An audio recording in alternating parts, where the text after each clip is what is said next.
فرش التراب يضمني وهو غطائي حولي الرمال تلفني بل من اپنے 24 گھنٹے کے اوقات میں ایک نماز نہ چھوڑو، نماز نہ چھوڑو۔ پھر اب لڑکے لڑکیاں اکٹھے پڑھتے ہو، اپنی نظر میں حیا کا سرما لگا کے رکھو۔ نظر کا حیا بہت بڑا زیور ہے، اور نظر کی آوارگی بہت بڑی آوارگی ہے۔ دلوں کو تباہ کرنے کے لیے اس سے زیادہ خوفناک کوئی چیز نہیں ہے، اور دل کو روشن کرنے کے لیے اس پردے کو جھکانے سے زیادہ کوئی چیز نہیں ہے۔ جس کی نظر نیچے ہوتی ہے پوری دنیا کے شیطان مل کر اسے گمراہ نہیں کر سکتے۔ جس کی نظر اٹھ جاتی ہے پوری دنیا کے جنید بغدادی اس کے دل کو پانی نہیں لگا سکتے، اور اس کے دل کو نرم نہیں کر سکتے۔ آنکھوں کے غلط استعمال سے جو زہر اندر جاتا ہے اس کا کوئی تریاق کوئی نہیں ہے، تریاق کوئی نہیں ہے۔ اور نظروں کو جھکانے سے جو طاقت اندر جاتی ہے اس کو تباہ کرنے کے لیے کوئی بم بلاسٹنگ نہیں ہے، کوئی گولی نہیں ہے، کوئی بلٹ نہیں ہے۔ یہ ایسی طاقت ہے کہ عرش تک انسان کو پہنچا دیتی ہے۔ یہ ایسی طاقت ہے کہ فرشتوں کو اس کے قدموں میں جھکا دیتی ہے۔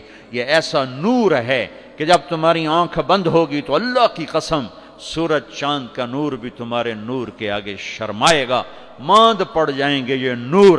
اگر تمہیں اللہ نے آنکھوں کا نور دے دیا، اگر تمہیں آنکھوں کا حیا دے دیا، دنیا کے سارے ابلیس تمہیں گمراہ نہیں کر سکتا۔ عمیر بن حبیب روم کی قید میں آئے تو 10 آدمی تھے، 9 قتل کر دیے۔ یہ بڑے خوبصورت تھے، لمبے چوڑے تھے، تو اس کو ایک رومی سردار نے اپنا غلام بنا لیا۔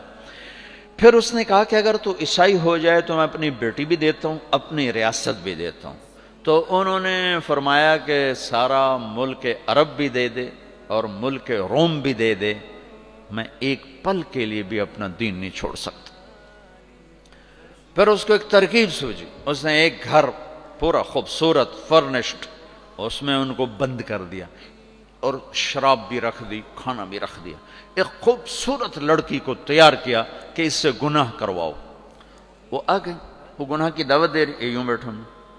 3 دن گزر گئے، 3 راتیں کچھ نہ کھایا، نہ نظر اٹھائی، نہ پیا۔ 3 دن کے بعد وہ لڑکی کہنے لگی تو کیا بلا ہے، نہ تو نے کھایا نہ تو نے پیا نہ تیری نظر اٹھی، کون ہے تو، کیا ہے تو، تمہیں کون روکتا ہے؟ تو فرمایا کہ اب تو میرے لیے شراب بھی حلال ہے جس حال پر میری پیاس پہنچ چکی، اور سور پکا کے رکھا ہوا تھا کہ یہ گوشت بھی میرے لیے حلال ہے جس سطح پر میری بھوک پہنچ چکی ہے، لیکن میرے رب سے مجھے حیا ہے جو مجھے دیکھ رہا ہے۔ میں یہ کام نہیں کر سکتا لڑکی، 3 دن کی بجائے 30 دن یہاں بیٹھی رہے، میں یہ کام نہیں کر سکتا، میری جوانی امانت ہے، اس پہ داغ نہیں لگ سکتا۔ وہ کہنے لگی تیرے جیسے انسانیت کے تاج کو میں قتل نہیں ہونے دوں گی، میں تمہیں چھڑاؤں گی۔ باہر نکل کے کہنے لگی سردار تو نے مجھے کس کے پاس بھیجا ہے؟ لوہا ہے، نہ کھایا نہ پیا، یا پتھر ہے کہ ایک دفعہ اس نے نظر اٹھا کے نہیں دیکھا، میں کہاں سے اس پہ ہاتھ ڈالتی؟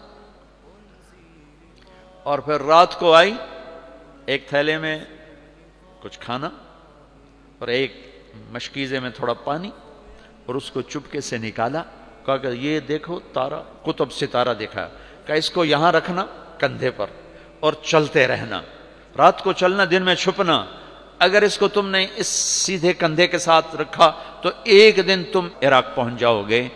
یہ کردار تھا جس نے صحرا نشینوں کو قیصر اور کسرا کے اوپر جھنڈے گاڑنے کی طاقت عطا فرمائی، توفیق عطا فرمائی اور قوت اور قدرت دی۔ والرب أدعو مخلصا أنت رجاء